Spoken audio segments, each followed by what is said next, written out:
Are all people mentally ill? I have no idea. Is this the Dr. Ray? I'm out of work. How do I find a job? I don't know. Boy, you hit the nail right on the head there. Now, why would I say something so dumb? I don't know. I don't remember what I said. Help me out. I listen to you all the time. You're my shot in the arm. Well, it makes sense from your perspective and your individual brain. And I guess that's true, but doggone. Well, are you better than God? No way. I think I'm going to have to change this channel. I'm sorry. Oh, no! Great stuff, Dr. Ray. Glad I called. Now, from the studios of Living Bread Radio Network in Canton, Ohio, the hometown of Mother Angelica, here's Dr. Ray. Just one time I wish that guy would say, and the home of Ray Guarendi. Never. Not even once. I mean, you mentioned me second. Doesn't matter. That's okay. Went to St. Anthony's. Same parish that Mother did.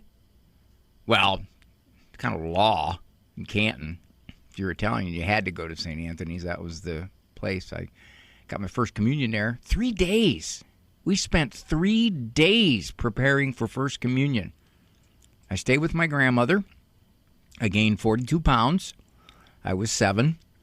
And I ate about every 9 seconds. Raymond, are you hungry? No, Mama, I'm not. Well, here, I made you a sandwich. Well, Mama, that's got 3 pounds of bacon on it. Yeah, I know. I just kind of getting rid of some of the stuff I had in my refrigerator. Don't know how she did it. Anyway, very nice to have you here on The Doctor Is In. Some calls coming in already, and I'm delighted. Let me give you the number, 877.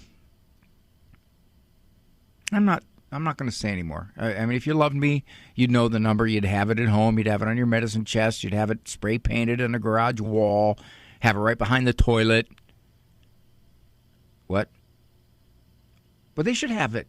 But okay, I'll give it to them. 877-573-7825. 877-57 That's the number to call. Got a question, comment about situation in your life, circumstance in your life, person in your life, struggle in your life, emotion in your life, or all of that in somebody else's life. You can do that. If you have a generic question in the sphere of psychology or development or intellect, diagnoses or emotions. Now, I'm not going to diagnose, but I can explain to you what a particular diagnostic term means.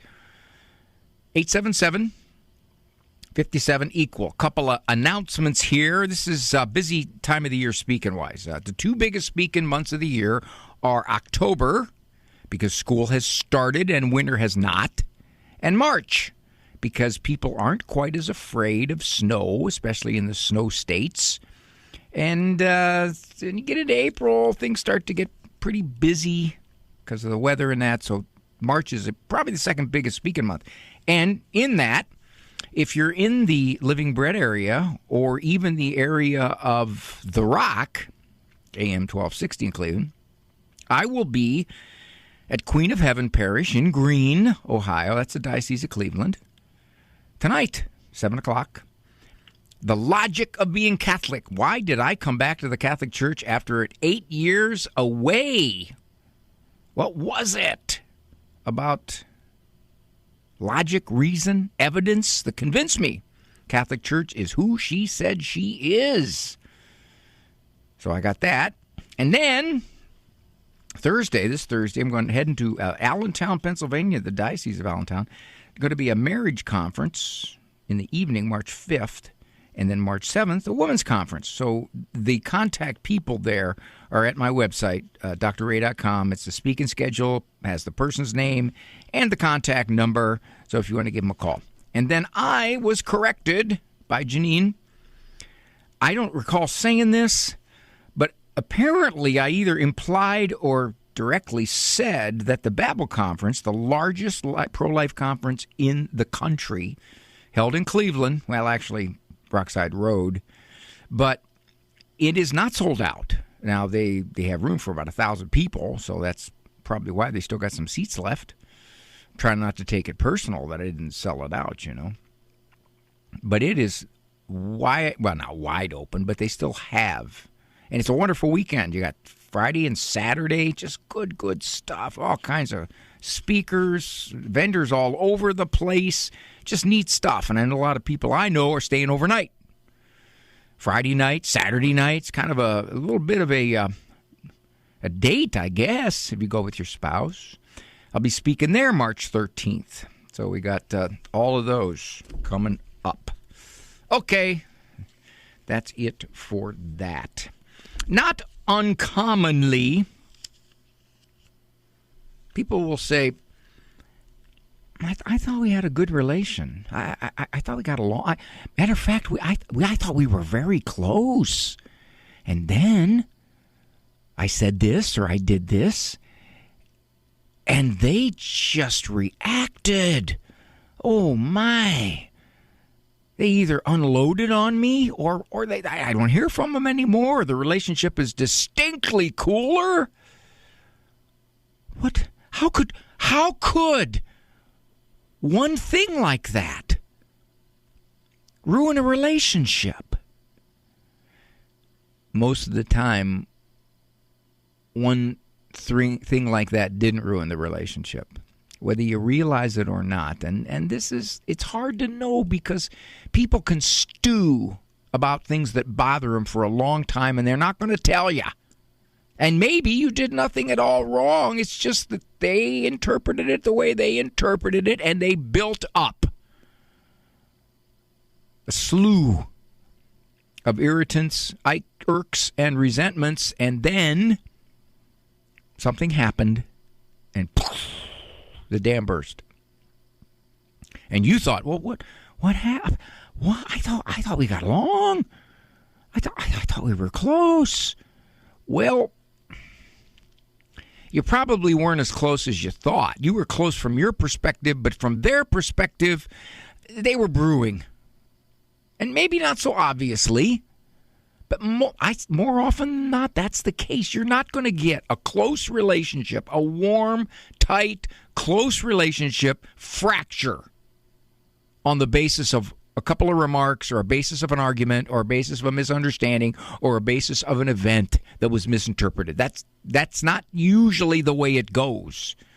And if it does go that way, then that person you're dealing with, you better be very careful, in the words of Elmer Fudd, because it could happen again. You didn't realize how prickly they were. But more often than not, it's a buildup. You didn't realize it. You didn't know it. This happens a lot with grandparents, with in-laws, or adult children, raising kids, or even without kids. You think, relationship, it's not the greatest, but yeah, I didn't think it would be like this. Because you probably underestimated what was going on in the person's mind. That's what happens. Now, I'm not saying this to make you be uneasy around people, thinking, well, I wonder what they're really thinking of me. I mean, I think we have a good relationship, but who knows? Well, I'm not saying that.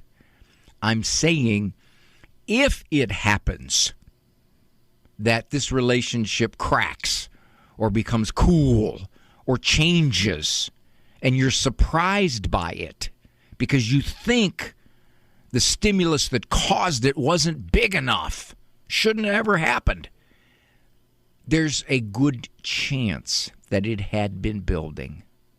Maybe not for you, but for the other. Now, I guess that's a source of kind of shaky comfort, if you will, that you didn't just do something so horribly wrong that, in fact, you probably were being misunderstood or misinterpreted all along the way. And that event that cracked that relationship was number 264 in the other person's mind. That's why so often people will call in here and say, we were so close, and now she doesn't take my calls. Well, then you either weren't close as you thought, or she's an individual who will write you off for something that she decides is just unforgivable. 877-573-7825. Got a lot of calls up there, and I promise you, if you be patient, I will get to all of you. This is Dr. Ray. Today's programming is brought to you in part by a gift from our day sponsor. The annual Rose Mass for Catholic healthcare workers, celebrated by Bishop Boyer, takes place on Saturday, March 14th at 5 p.m. at St. Francis in Ann Arbor, followed by a dinner reception. Dr. Bob Collins, nationally recognized oncologist, will share his journey of conversion and stories of grace and healing.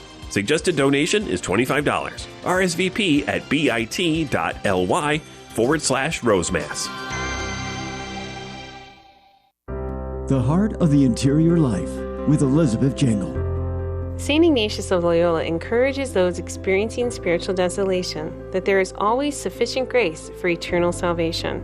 In the seventh rule of his 14 rules for the discernment of spirits, St. Ignatius speaks to the I can't of spiritual discouragement, so often experienced in spiritual desolation. When someone feels they cannot persevere in their prayer or their ministry, St. Ignatius offers encouragement in the seventh rule. Father Timothy Gallagher writes, "Though you do not feel God's loving presence now, you can, because God's grace is always sufficient in time of spiritual desolation. The transition from a faltering I can't to a courageous I can, with God's sustaining help, creates the freedom for persevering resistance and breaks the power of the spiritual desolation. What areas of your life need a courageous I can?" For more information, visit AveMariaRadio.net. This program brought to you in part by Ave Maria, Florida, a big kind of small town where golf carts take you everywhere and there's always something fun around the corner. Discover championship golf, resort-style amenities, and a town center full of shopping and dining. With Ave Maria University and Ave Maria Catholic Church at its heart, it's a community full of connection and charm. More than 25 model homes are available for viewing. More information can be found at AveMaria.com. That's AveMaria.com.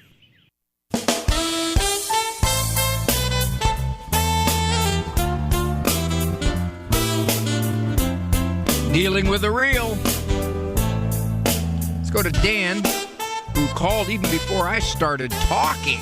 Calling from The Rock, Cleveland, Ohio, AM 1260. He's in the middle of a divorce, which is going to mean that this answer to this question is going to be pretty tricky. Hi, Dan.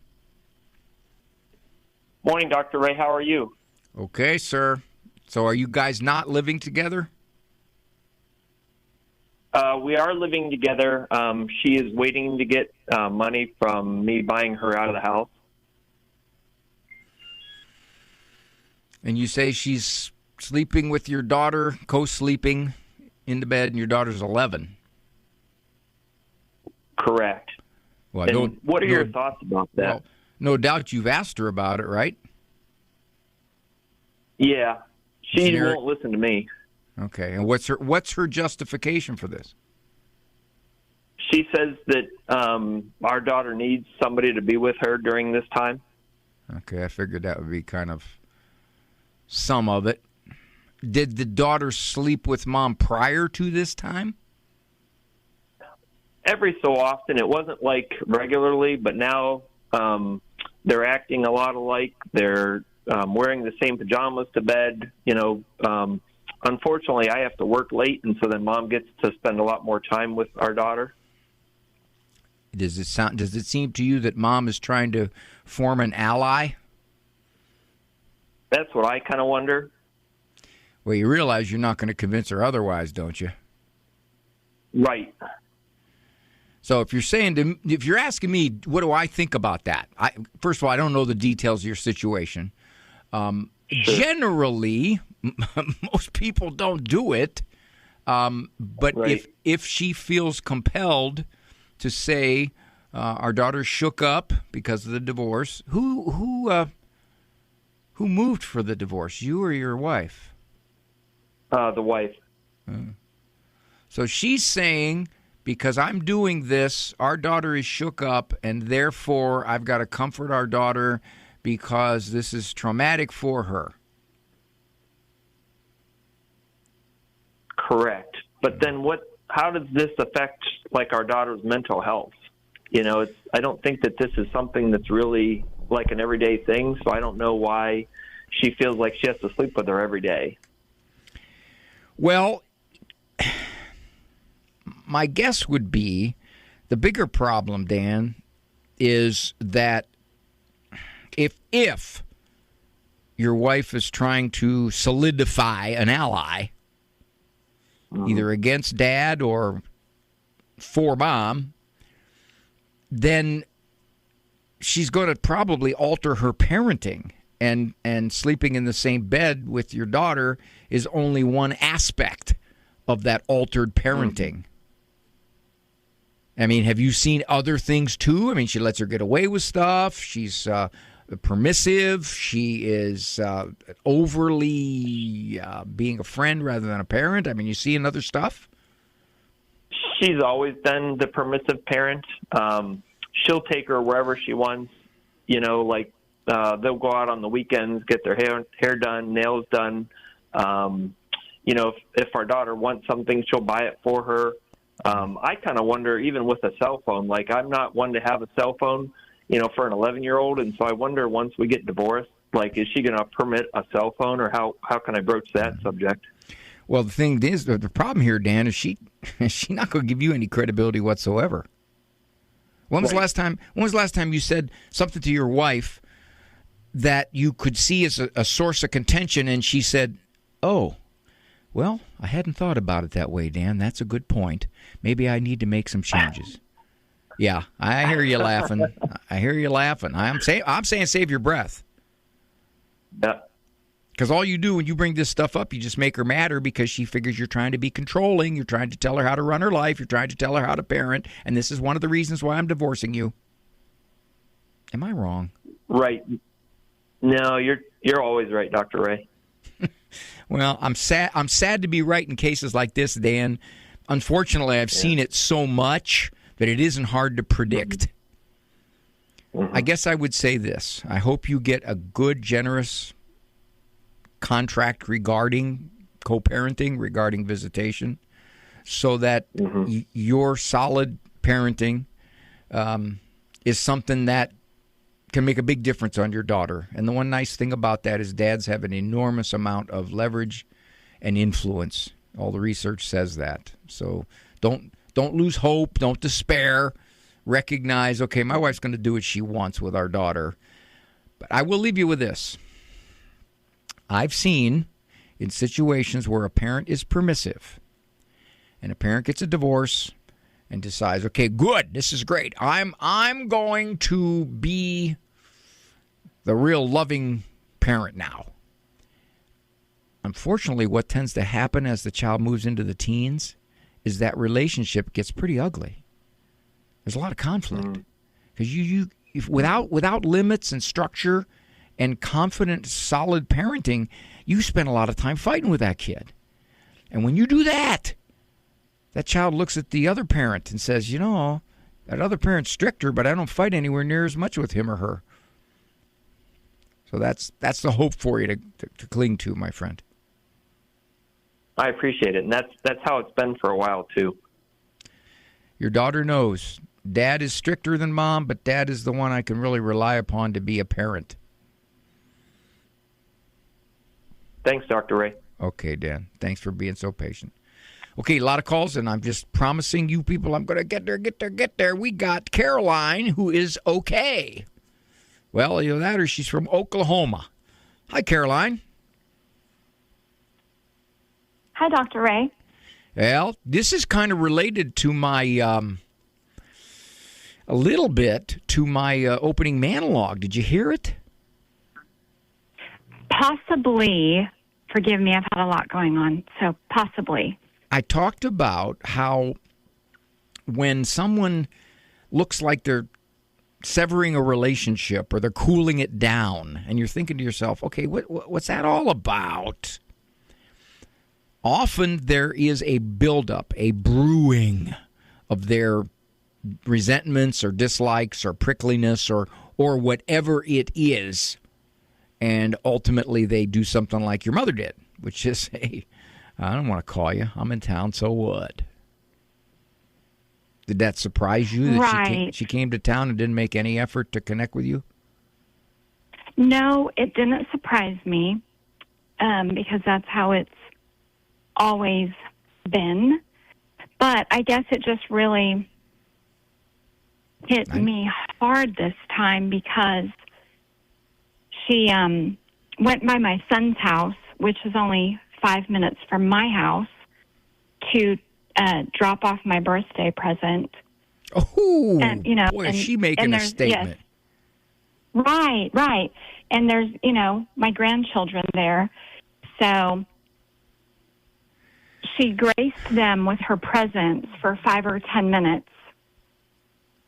But she had been in town the whole weekend. So not only is it hurtful, for me, but now my son, her grandson, and her grandchildren, she spent the whole time at my brother's house. And I just feel as a mother, you should be, the matriarch. Let's pull everyone together. Let's have a meal. Caroline. You hear what you're saying? You're saying that's not how a mother should act. Well, you're right. Unfortunately, that's how a mother did act. Right? Right. Sure. So as long as you put your feelings at the mercy of what your mother does, you in big trouble, girl. Because she could do anything like this. I mean, she sounds like to me like she made a statement.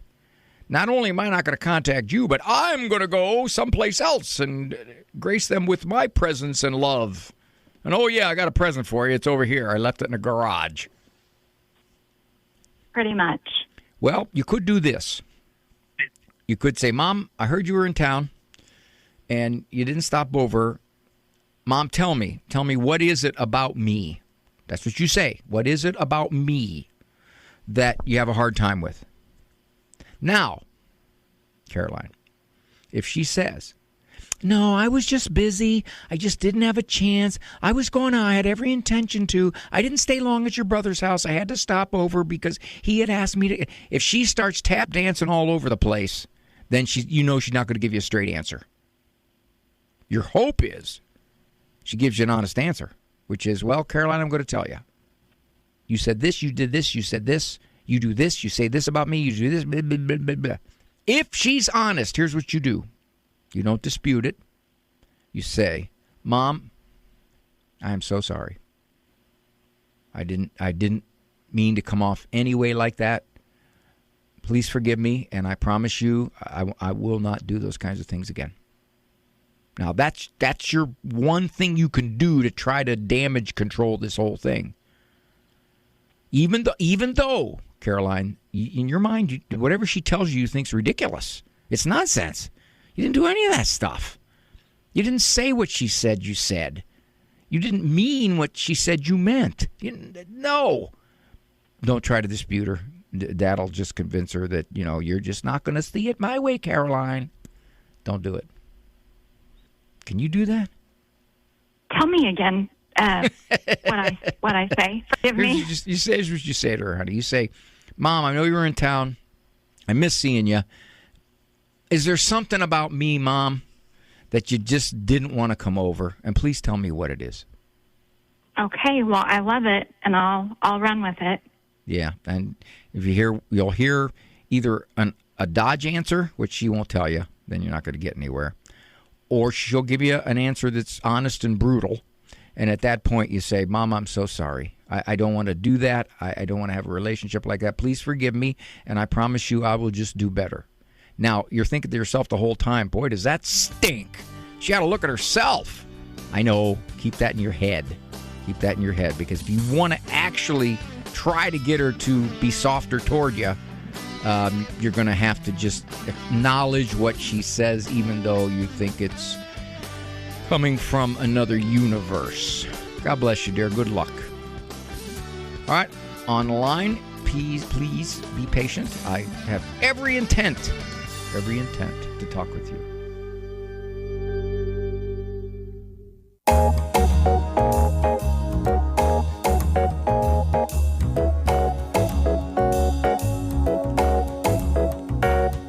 Lady asked me the other day, should I have a baby after 40? I said, wow. I said, I think 40 kids is enough. think you've kind of done your job at supporting Social Security there for the older folks. Sarah from San Antonio.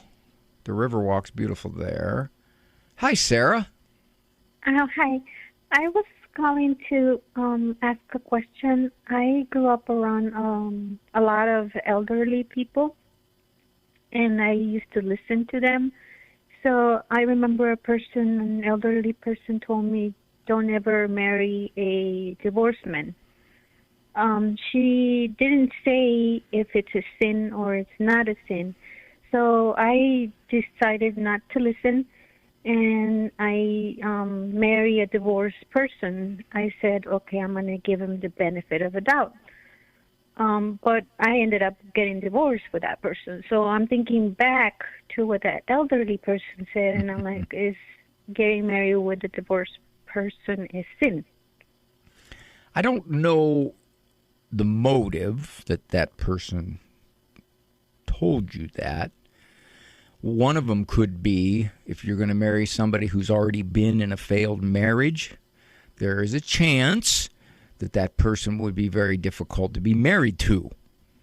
Okay, that's not always the case, but it's more likely than someone who's never been divorced. Okay, so say that. Now, if they were saying don't ever marry a divorced person, are you Catholic, Sarah? They were Catholic, yes. I was around a lot of Catholic people. Are you Catholic now? I'm not sure that I am because the Catholic Church hurt me. So I decided to keep my faith to myself and just practice it on my own. Okay, well, let me offer you this, honey. The Catholic Church didn't hurt you. The people or person hurt you. And the person or people who hurt you were most likely acting against what the Catholic Church would teach them about how to treat you.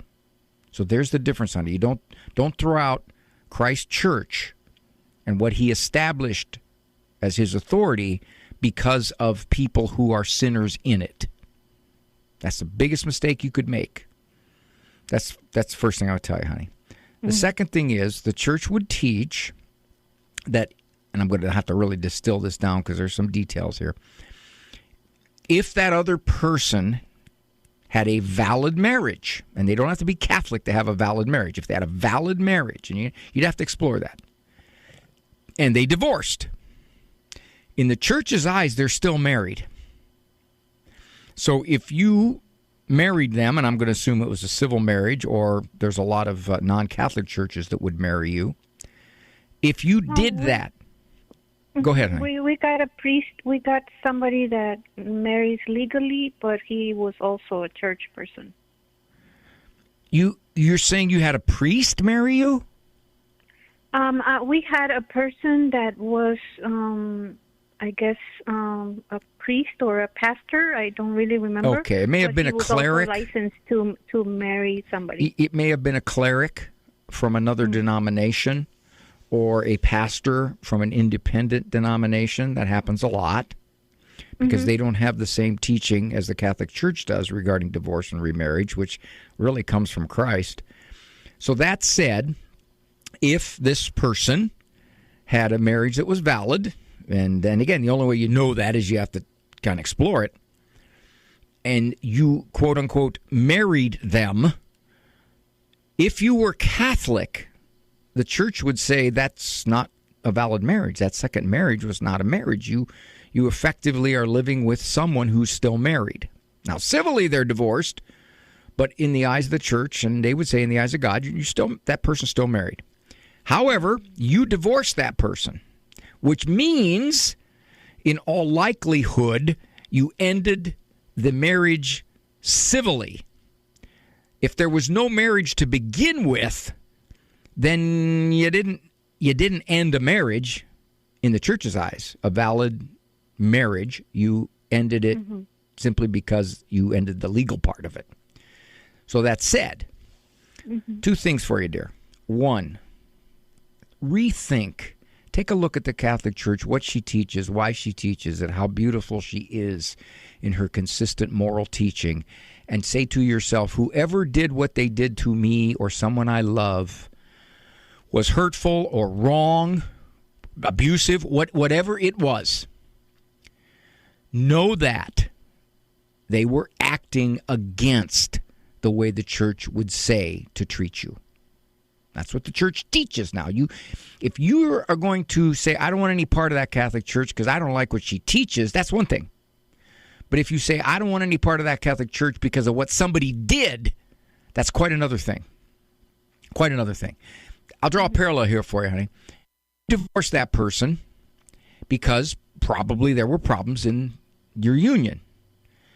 Okay, that'd be like saying, therefore, I don't want any part of marriage because that guy's a jerk. Well, no. If your marriage ended in a divorce, a civil divorce, it was because he wasn't living up to his commitment. That doesn't make marriage bad. It makes him gone against marriage, which is kind of probably what happened. I don't know the details, but most likely what happened when somebody hurt you through the church. They weren't living up to the commitment that the church teaches. So, one, reconsider that. And two, if you are a Catholic and someone is divorced, you need to see what the circumstances were about their situation. And if, in fact, they were validly married, they're still considered married in the church's eyes. That's why the church looks back on the day that they were married and said, okay, is this a valid marriage? If it's not, then there's something called an annulment that the church grants after she explores the situation. Sarah, thank you. Thank you, honey, for a very, very honest, kind of heartfelt question. I think your heart's going to lead you in the right way, sweetheart. You take care. Don from Columbus, I got about a minute. I'll start Don right up. Hey, Don, you don't have to worry about being retired with a 12-year-old daughter. Heck, you got a lot more time to hang around with her, right? That's part of my concept. I'm just, a lot of, especially guys, old school, they base who they are based on what they do in their profession. And are you saying that your retirement would somehow affect her?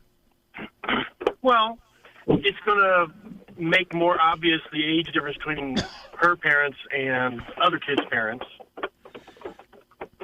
Yeah.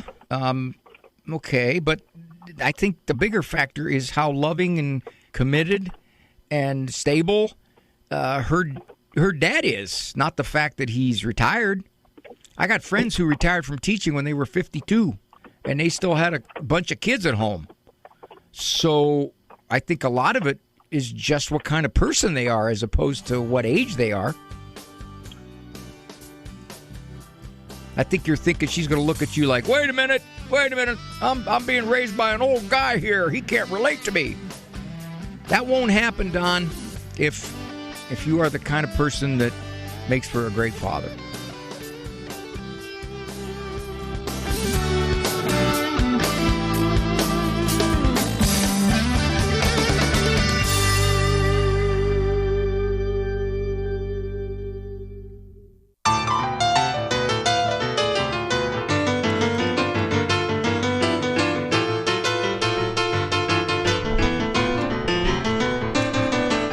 Joining me once again, going to be at Queen of Heaven Parish in Green tonight, 7 o'clock, talking about the logic of being Catholic. Those of you in the Living Bread Radio area, as well as maybe the folks from The Rock up in Cleveland, I'm going to stop by. Be delighted to have you. Mm-hmm. Brian is calling from Alejandra, Texas.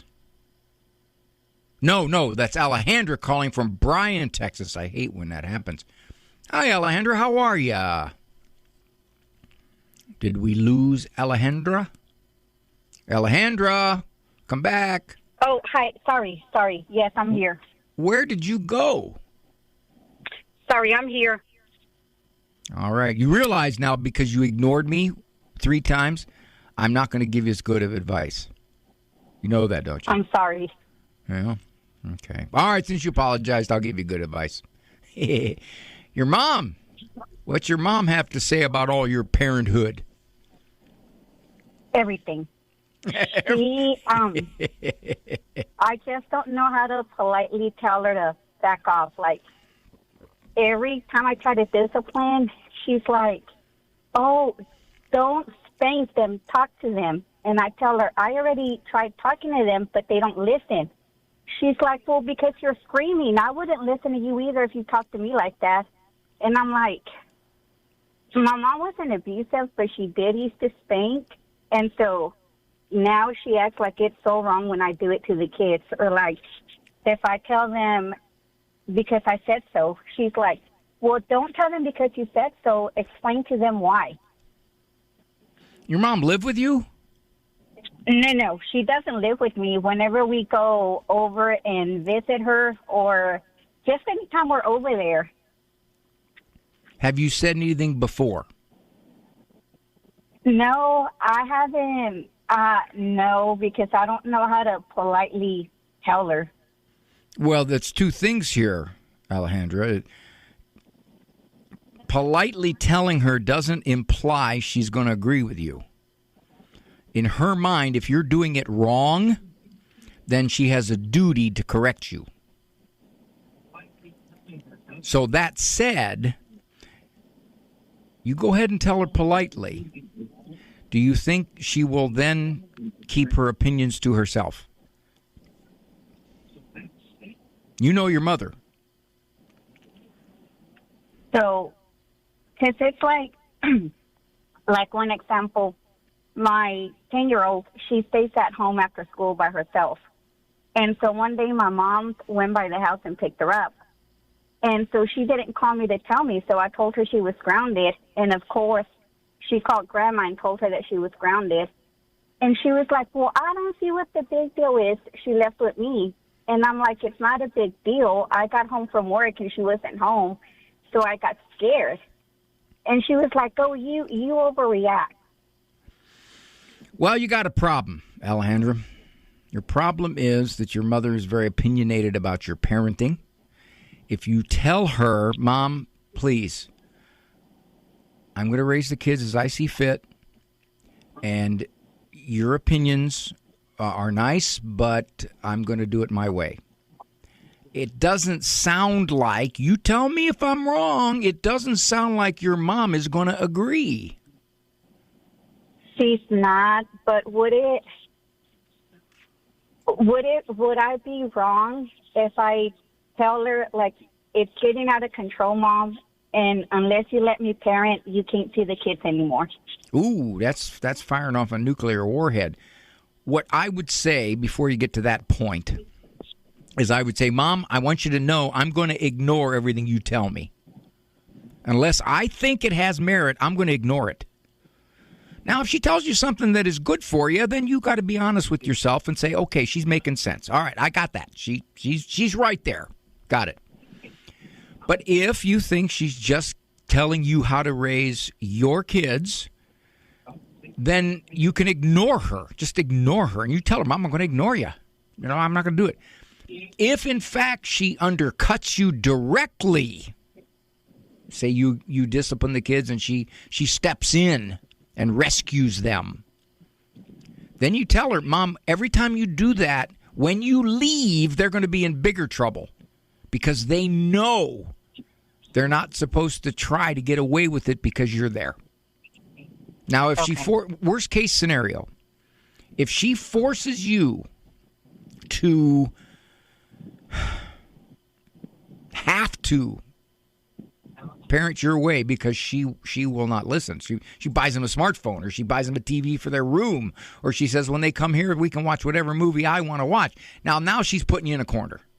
Now she's making you choose. You can say, Mom, now they can't come to your house unsupervised because I can't trust you to respect the way I'm doing it.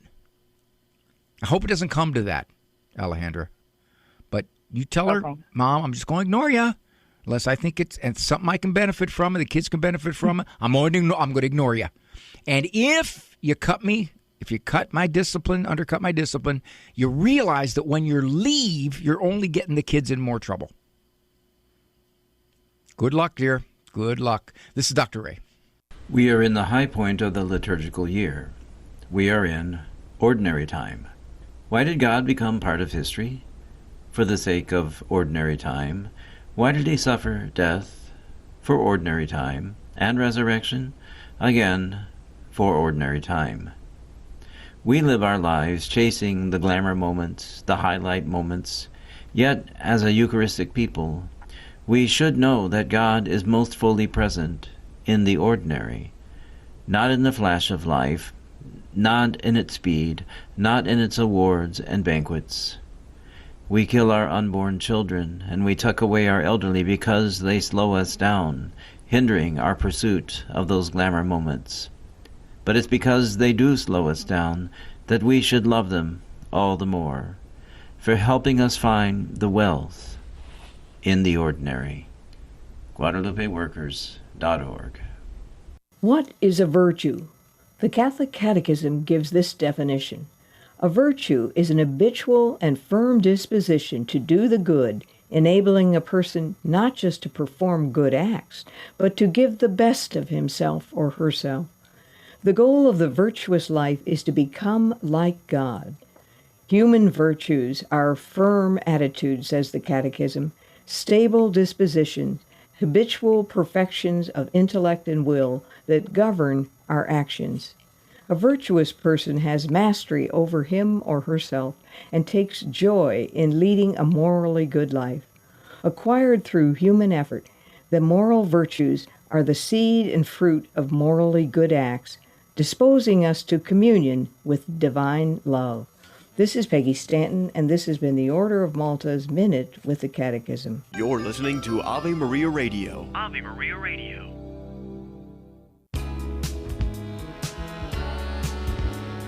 Stephanie is calling from Houston, Texas. Hi, Stephanie. Hello. Thank you for being so patient. You've been there almost 46 minutes. God bless you. Either that or you have nothing else to do in your life. This is sad, Stephanie.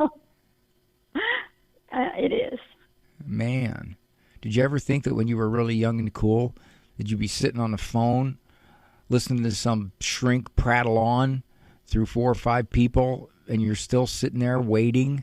Did you think about that? Did you ever think about that, Stephanie? No. This is what your life has come to. I know. Why isn't is it your daughter or your son who has the granddaughter? But is granddaughter. Is it a daughter or a son who has the child? Daughter. Daughter. Divorce. Why isn't she doing something about this? What she's doing, in my opinion, isn't working. But that's not why I'm calling. I don't give my daughter parenting advice. I learned that a long time ago. It wouldn't be accepted. But my granddaughter confides in me, and we have a close relationship. So I have talked to her about school and education and reproaching it from, you're supposed to honor your mother and your father, and that includes teachers. And when you don't, then, you're going against what God wants for your life. And part of that, what God wants for your life, is education. So she's in Catholic school. So my question is, her birthday's coming up, and I want to send her the message that I think education is important. I was thinking of telling her, this year I'm not going to give you a gift. I'm going to pay for tutoring. Her mother's got her in tutoring. She's paying for it.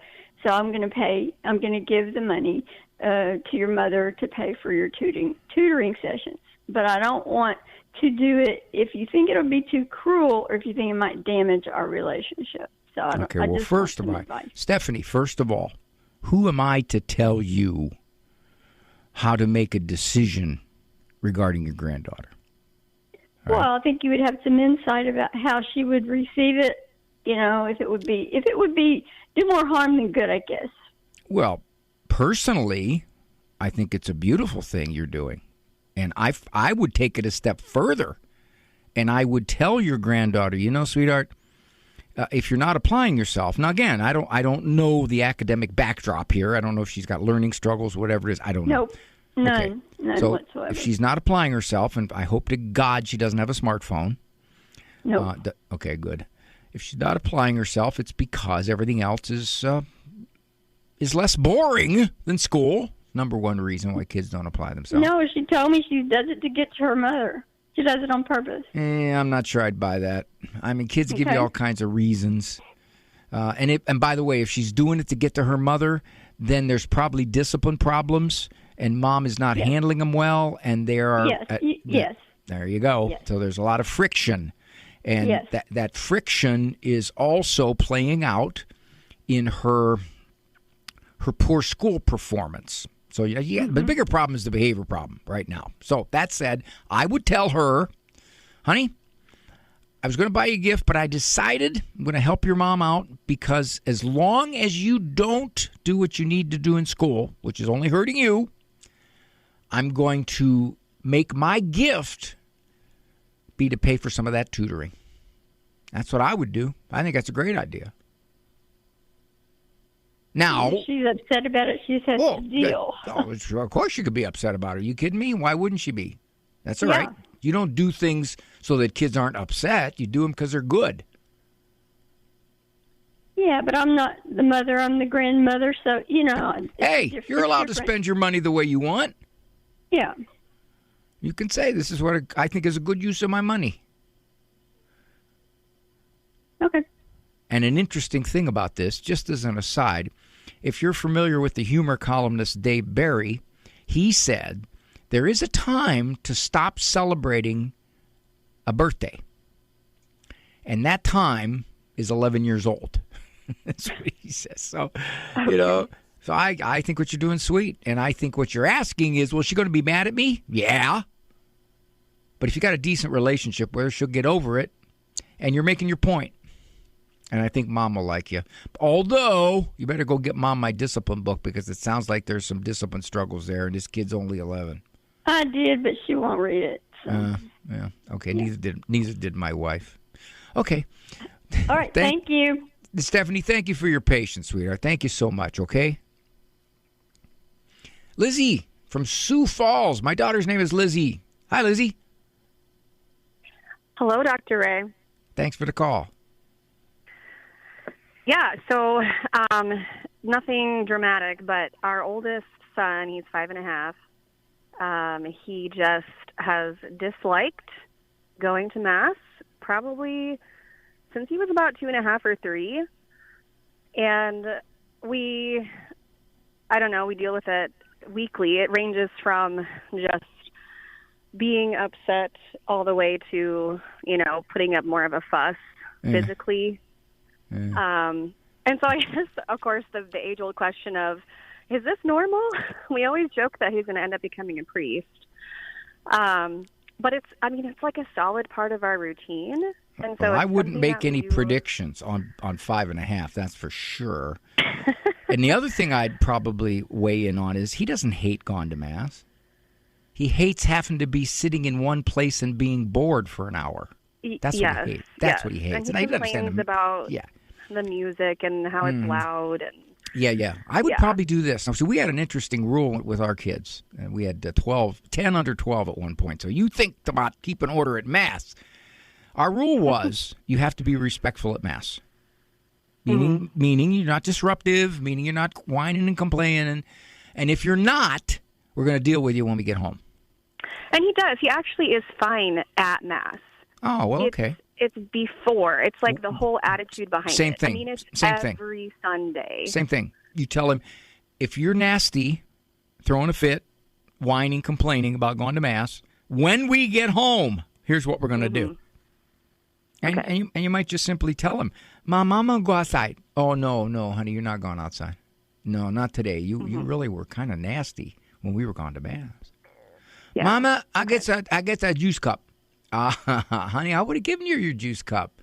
No, not after what you did. No, you got to be much more pleasant about going to Mass. That's respectful to God. And for you to act like that is that's not good. Yeah, I would do that. I mean, you're basically shifting it here, Lizzie.